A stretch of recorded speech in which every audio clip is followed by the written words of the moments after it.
और जैसे ही प्रकट हुए तो विश्वमोहिनी ने माला डाल दी, और माला डाली, भगवान लेके चले। नारद जी बोले ओ हो, इसका मतलब है हमारे साथ छल हो गया है ना। जैसे ही भगवान रास्ते में मिले तो नारद जी ने बहुत कुछ कह डाला। दई हो सांप की मरी हो जाई, जगत मोर उपास कर। भगवान बोले बोलो बोलो बोलो बोलो बोलो। दई हो सांप की मरी हो जाई, इसको कहते हैं गाली। क्या कहते हैं? गाली। तो किसी भक्त ने कहा कि नारद गाली दे रहा है, क्षमा मत करना। भगवान बोले नहीं नहीं, तुम नहीं समझते हो। विवाह जब होता है तो उसमें गालियां सुनने को मिलती हैं, लेकिन ये विवाह इतने जल्दी का था, इसमें किसी ने गाली सुनाई नहीं पाई, तो हमारे चेले ने सुना दी। इसमें क्या दिक्कत की बात है? हमारे भक्त ने सुना दी। बिना गाली का विवाह तो असफल माना जाता है। क्यों भाई माना? मिथिला में विवाह हुआ तो बोलो मिथिलानियों ने गाली सुनाई कि नहीं सुनाई? तुम्हारे यहाँ विवाह होता है जिस घर में, उस समय गाली सुनने को मिलती है कि नहीं मिलती? एक बात और बतावें, जिस समय भोजन के समय गाली गाती हैं ये, उस समय भूख और बढ़ जाती है। ये गाड़ी कितनी प्रिय लगती, विवाह वाली गाड़ी है ना, विवाह वाली गाड़ी है। बोलो भूख बढ़ जाती है कि नहीं बढ़ जाती है? और हंसते हो, प्रसन्न होते हो, गाड़ी सुनते हो, रसगुल्ला खाते हो, आइटम पर आइटम खाते जाते हो, कहते हो देखो भैया टेंशन दूर हो गया मेरा। गाली सुन के टेंशन बढ़ता है कि दूर होता है? जल्दी बोलो। गाली सुन के टेंशन बढ़ता है, लेकिन विवाह की गाली सुन करके टेंशन दूर होता है कि नहीं? विवाह की गालियां मंगल सूचक होती हैं, लेकिन माताओं गाली भी सोच समझ के गाया करो। मिथिला में जैसी गाली गाई थी ना मंगल गाली, वो मंगल गालियों का विधान है। आजकल तो पता नहीं कैसी कैसी गालियां गाने लगी ये। हाँ, एक जगह गांव में विवाह था, बाराती बहुत इकट्ठे हो गए, और जैसे ही भोजन के टाइम पर भोजन के लिए बैठे तो इन्होंने गाली गाना शुरू किया, और ऐसी गाली गाई आपको क्या बताएं, पत्तल छोड़ छोड़ के सब भागे। कहे कि अरे रे क्या करेंगे भोजन करके। और गाली क्या गा रही थी? तो ये काली बीछी काटे, तो ये भूरी बीछी काटे, तो ये डसे कालिया, नांग बरतिया मर न गए। अब जितने बाराती थे सब भागे, बोले भैया बीछी छोड़ रही हैं, ये सांप पिटारे में बंद किए, भागो भागो भागो। पत्तल छोड़ के सब भाग गए। तो ऐसी गाली नहीं गाना है। गाली कौन गाना है? जिन गालियों को सुन करके टेंशन दूर हो जाए, हैं? मंगल गाली। इसलिए मिथिला की गालियाँ मंगल गालियाँ हैं। भगवान ने कहा कि क्या बतावें, जल्दबाजी में विवाह हुआ, कोई भी गाली नहीं सुना पाया, तो हमारे नारद को चिंता लगी कि बिना गाली का विवाह शुभ नहीं माना जाता, इसलिए इसने गालियाँ दे डाली। नारद जी ने कहा एक बात बताओ प्रभु, मेरी समझ में बात नहीं आ रही, ये आखिर हुआ क्यों? ऐसा हुआ क्यों? और यदि ऐसा होना ही था तो आप पहले ही समझा देते मुझे। भगवान ने कहा तुम समझ नहीं पाए नारद, मैंने पहले तुम्हें समझाया था लेकिन तुम समझ ही नहीं पाए। मैंने यही तो कहा था, जय विधि हुई है परम हित, नारद सुनहु तुम्हार, सो मैं करव नान कछु वचन न मृखा हमार। मैंने पहले ही कह दिया था, तुम समझ ही नहीं पाए। तो नारद जी बोले ठीक है, आप और सब ठीक था, बंदर क्यों बना दिया? मैंने रूप मांगा था तो रूप आपको देना चाहिए था, और नहीं देना था तो जैसा हमारा था वैसा बना रहता। भगवान बोले तुम समझ नहीं रहे हो नारद, तुमने सुंदर रूप मांगा था, मैंने बंदर का रूप दिया तुम्हें, तो तुम्हारा हित किया। कैसे हित किया? कहे प्रत्येक प्राणी को विवाह के समय स्पेशल सुंदर रूप बनाना पड़ता है, और वो 2-3 दिन के लिए बनता है रूप। बोलो बनता है कि नहीं बनता है? मेकअप होता है, इतना सुंदर रूप बनाया जाता है, इसलिए उसका नाम हो जाता है बना। क्या नाम होता है? बना। मतलब बना बनाया, ओरिजिनल नहीं है, बना है, 2-3 दिन के लिए बना, इसलिए उसका नाम बना। अच्छा, दूसरा नाम है दूल्हा। तो दूल्हा का मतलब एक तो बना है, और दूसरा है कि दूल्हा मतलब दूल्हा, टीवी दूल्हा, फ्रिज दूल्हा, डबल बेड दूल्हा, सोफा सेट दूल्हा, जितना बचे सब दूल्हा, बचने ही न दे वहां कुछ, सब ले आ। अरे राम राम राम राम। दूल्हा का अर्थ ये नहीं होता है। दूल्हा भगवान राम बने थे, दूल्हा भगवान राम बने, दुल्हन श्री जानकी जी बनी, तो याद रखना संसार ने ही दर्शन नहीं किया, 33 कोट देवता स्वर्ग छोड़ के उतर आए कि ऐसा सौंदर्य तो मैंने देखा ही नहीं जैसा यहाँ दिखाई दे रहा है। कैसा? बोले राम सरिशबर दुल्हन सीता और समधि दशरथ जनक पुनीता। राम और सीता ऐसी जोड़ी, जनक और दशरथ जैसी जोड़ी। बोले यहाँ कोई डिमांड ही नहीं हुई, ना दशरथ ने मांगा और ना जनक जी ने पूछा कि क्या चाहिए, और इतना दे डाला, इतना दे डाला कि दशरथ जी को मिला, उन्होंने वहीं पर बांट दिया। बोलो भाई, इसी को दूल्हा कहते हैं कि नहीं कहते हैं? जिसके विवाह में डिमांड ना हो और मिल जाए तो उसको समाज की सेवा में लगा दिया जाए। किसकी सेवा में लगा दिया जाए? समाज की सेवा में लगा दिया जाए। ये दहेज अपनी सेवा के लिए नहीं होता है। दहेज में जो भी मिले एक संकल्प लेना चाहिए आपको। वैसे तो कल हम राम विवाह पर चर्चा करेंगे तो उसमें बहुत कुछ बताएंगे, लेकिन दहेज का अर्थ क्या है? यदि आपको दहेज में सामान मिल जाता है तो आप उसी दिन संकल्प ले लें कि हमारे गांव में गरीब की बेटी का विवाह होगा तो हम ये दहेज उस बेटी के विवाह में समर्पित कर देंगे। ये सुंदर सोच यदि हो जाए, ईमानदारी के साथ बताओ, इससे बढ़िया पुण्य और कुछ हो सकता है? इससे बढ़िया पुण्य और कुछ नहीं हो सकता है प्यारे। आज नारद, मैंने तुम्हें बचाया है। अगर मैं तुम्हें सुंदर बना देता तो तुम जिंदगी भर के लिए बंदर हो जाते। क्या हो जाते? बंदर हो जाते जिंदगी भर के लिए। और हमने तुम्हें अभी बंदर बना दिया, अब जिंदगी भर के लिए तुम क्या हो गए? सुंदर हो गए। अच्छा बोलो भैया, जिंदगी भर तुम नाचते हो,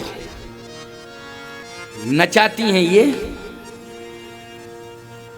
घर में आए, सुनो सुनो जी, सामान तो बहुत लाए हो लेकिन ये नहीं ला पाए, ये तो जरूरी है, जाओ अभी तुम तुरंत। आते देर नहीं हुई और तुरंत उन्होंने कहा और तुमको फिर भागना पड़ा। बताओ भाई, ये नचाना है कि नहीं है? बोलो, है नचाना कि नहीं? नाचते ही रहते हो, नाचते ही। एक बात और बताएं, उम्र से आज कोई बूढ़ा नहीं हो रहा है, आज समस्याओं से बूढ़ा हो रहा है व्यक्ति। हम बहुत साफ बोल रहे हैं, उम्र से कोई बूढ़ा नहीं हो रहा है, समस्याओं से सब बूढ़े हो रहे हैं। बोलो, हो रहे हैं कि नहीं? अच्छा, जिस दिन तुम्हारी शादी हो, दर्पण से चेहरा देख के जाना, दर्पण में, और फोटो खिंचा लेना उस समय की आप अपनी, और शादी के 5 साल बाद की फोटो खिंचाना, फिर तो मुंह लटक जाएगा, पूरा मुंह बिगड़ ही जाएगा। देख लेना आप, अंदाज करके देखना। अच्छा एक बात बताओ, ये चेहरा किसने बदला? समस्याओं ने बदला। बोलो, किसने बदला? समस्याओं ने बदला। ऐसा नहीं कि केवल पुरुषों की ही बात हम कर रहे हैं, हम तो सभी की कर रहे हैं। क्यों भाई? सभी के चेहरे बोलो बदल जाते हैं कि नहीं बदल जाते हैं? चाहे स्त्री का चेहरा हो, चाहे पुरुष का चेहरा हो, बोलो समस्याओं ने बदल दिया है। किसने बदला है? समस्याओं ने बदल दिया है। और एक बात मैं कहना चाहता हूं, यदि आपको बुढ़ापे तक अपना सौंदर्य बरकरार रखना है, चाहे स्त्री हो चाहे पुरुष हो, तो याद रखना, सौंदर्य प्रसाधनों से किसी का व्यक्तित्व सुंदर नहीं होगा, ना चेहरा सुंदर होगा। चेहरा सुंदर कब होगा? आइए, भगवान राम के जन्म के मूल में महाराज मनु हैं, तो चेहरा सुंदर कब होगा? बोले, पंथ जात सो हत मत धीरा, पंथ जात सो हत मत धीरा, पंथ जात सो हत मत धीरा, पंथ जात सो हत मत धीरा, ज्ञान भगति जनु धरे शरीरा, ज्ञान भगति जनु धरे शरीरा, पंथ जात सो हत मत धीरा, पंथ जात सो हत मत धीरा। ज्ञान भगति जनु धरे शरीरा, ज्ञान भगति जनु धरे शरीरा। उम्र क्या है? होय न विषय विराग भवन बसत भा, चौथपन। चौथपन तो चौथपन में महाराज मनु हैं और चौथपन में ही शत्रुपा जी हैं। चौथपन मानी बुढ़ापा। क्यों? चौथपन का अर्थ क्या होगा? बुढ़ापा, चतुर्थ अवस्था। जैसे तुम्हारी उम्र 65-70 साल की हो जाए तो बोलो उसको क्या मानोगे? चतुर्थ अवस्था मानोगे कि नहीं? 60 के बाद सरकार रिटायर कर देती है। कुछ विभागों में 2-4 साल बढ़ा दिए गए। बोलो भाई, बढ़ा दिए गए कि नहीं? 64-65 साल में तो सरकारें आपको रिटायर कर देती है। इसका मतलब ये है कि आप पेंशनर बन गए, पेंशन लीजिए, घर में रहिए। यदि आप बूढ़े हो गए तो किसानी के काम से दूर हो गए। आप कहते हो बच्चों से ताकत नहीं है बेटा, आप खेत खलियान तुम संभालो। अब हम बैठे बैठे तुम्हें सुझाव दे सकते हैं, लेकिन हम जा नहीं सकते हैं क्योंकि हमारी उम्र अब चतुर्थ अवस्था में पहुंच गई है। महाराज मनु चतुर्थ अवस्था में सुंदर लग रहे हैं। बोलो, लग रहे सुंदर कि नहीं? बुढ़ापे में सुंदर। पंथ जात सोहत मत धीरा, सोहत मानी सुंदर। बुढ़ापे में कौन सुंदर लगता है प्यारे? चेहरे बदल जाते हैं। समस्त शरीर के जितने भी संतुलन बनाने वाले अंग प्रत्यंग हैं वो सारे के सारे अंग प्रत्यंग जवाब दे देते हैं। बोलो, शरीर का संतुलन बिगड़ जाता है। अभी चतुर्थ अवस्था का व्यक्ति पंडाल में आता है तो अलग लगने लगता है कि हाँ चले आ रहे हैं। और कुछ लोगों को तो पकड़ के लाया जाता है। क्यों भाई लाया जाता है? पकड़ के लाया जाता है ना। बहुत ही कम लोग हैं ऐसे, बूढ़े कुछ हैं 80-90 साल के जो बिल्कुल सेल्फ हैं, अभी चले आ रहे हैं। कुछ ही हैं, कुछ नहीं, बाकी सब प्रभावित हैं। अब आपने अर्थ लगाया, भगवान शंकर ने कहा कि नारद को बचाया, नारद को बचाया और नारद को बचा करके आशीर्वाद भी दे दिया। जपहु जाए शंकर सतनामा, हुई है हृदय तुरंत विश्रामा। अब तो तुम भजन करो। शंकर सतनामा का अर्थ क्या है? भगवान ये नहीं कह सकते थे कि मेरा नाम जपो। शंकर जी जिसका नाम जपते हैं उसका नाम तुम जपो। तो शंकर जी किसका नाम जपते हैं? शंकर जी तुम पुण्य राम राम दिन राती, सादर जपहु अनंग अराती। राम राम राम राम जपते हैं। इसलिए शंकर से पूछो जा करके किसका नाम जपते, उसी से तुम्हें विश्राम मिलेगा। नारद को बचा लिया। इधर महाराज मनु, दूसरा प्रमाण है कौन? वृंदा और जलंधर। क्यों भाई? दूसरा प्रमाण क्या है? अवतार हेतु में जलंधर का और वृंदा का, जय और विजय। और क्या प्रमाण है? बोले प्रताप भानु।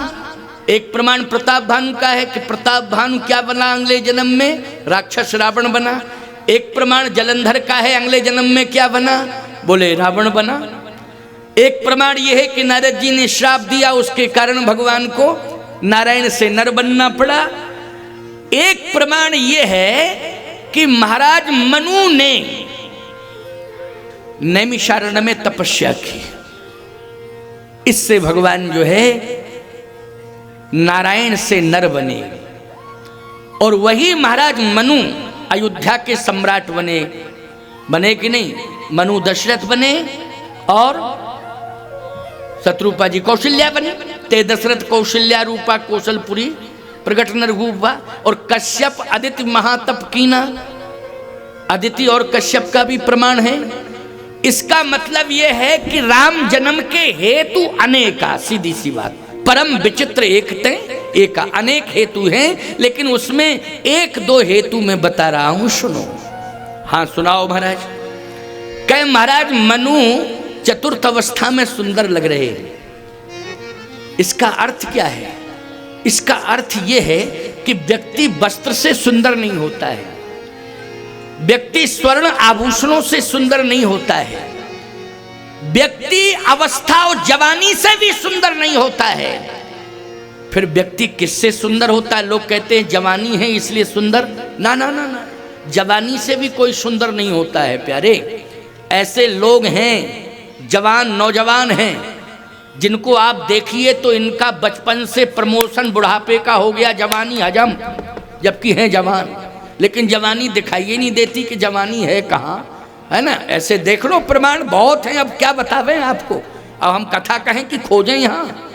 तो इसलिए मैं सत्य कह रहा हूँ आपको कि जवानी से कोई सुंदर लगता नहीं, नहीं, नहीं, कपड़ों से कोई सुंदर लगता नहीं, नहीं, स्वर्ण आभूषणों से कोई सुंदर लगता नहीं, नहीं, फिर सुंदर किससे लगता है? याद रखना, मनु जी से सीखो, शत्रुपा से सीखो कि सुंदर कैसे। सदमार्ग पर जब व्यक्ति चलता है उसी समय वो सुंदर लगने लगता है। सदमार्ग पर चलने वाला व्यक्ति सुंदर होता है, चाहे जिस अवस्था में हो, अगर सदमार्ग पर चल रहा है तो वो सुंदर है। महाराज मनु शत्रुपा चतुर्थ अवस्था में सुंदर क्यों लग रहे हैं? इसलिए लग रहे हैं क्योंकि पंथ जात सोहत मत धीरा, और ज्ञान भगति जनु धरे शरीरा, पहुँचे जाए धेनु मत तीरा, हरस नहाने निर्मल नीरा। नैमिषारण्य, धेनु मत तीरा का अर्थ है नैमिषारण्य, गोमती का तट। आप लोग नैमिषारण्य गए होंगे, बहुत लोग गए होंगे, यहाँ से तो पास में ही पड़ता है नैमिषारण्य। नैमिषारण्य में एक कामदगिरि संस्कृत विद्यापीठ का निर्माण हो गया है। उसमें अभी इस समय 50 ब्राह्मण बच्चे जो बिल्कुल पूरी तरह से उनके माँ बाप असमर्थ हैं पढ़ाने लिखाने में, उन बच्चों को सुरक्षित संरक्षित किया गया उसमें, और संकल्प ये लिया गया कि हम इन बच्चों को मन से पढ़ाएंगे जिससे आगे हमारी देव संस्कृति सुरक्षित बनी रहे और हमारा कर्म कांड सुरक्षित बना रहे, देव पूजन से कोई वंचित ना होने पावे। नहीं, आजकल तो विडंबना ये है कि पढ़ते लिखते नहीं हैं, मोबाइल में सर्च करते हैं और बस वही खोल के रख देते हैं। स्वस्ति वाचन मोबाइल कर रहा है, मुंह चला रहे हैं वो केवल, ये बनावटीपन से काम चलने वाला नहीं है। देववाणी पर पूर्ण अधिकार हो उनका, और कर्म कांड हमारा सुरक्षित हो, और हम ऐसा कर्म कांड करें समाज में कि यजमान का भला हो उससे। याद रखना, अगर संस्कृत भाषा आप शुद्ध नहीं बोल रहे हैं तो याद रखना बहुत बड़ा अनिष्ट होगा।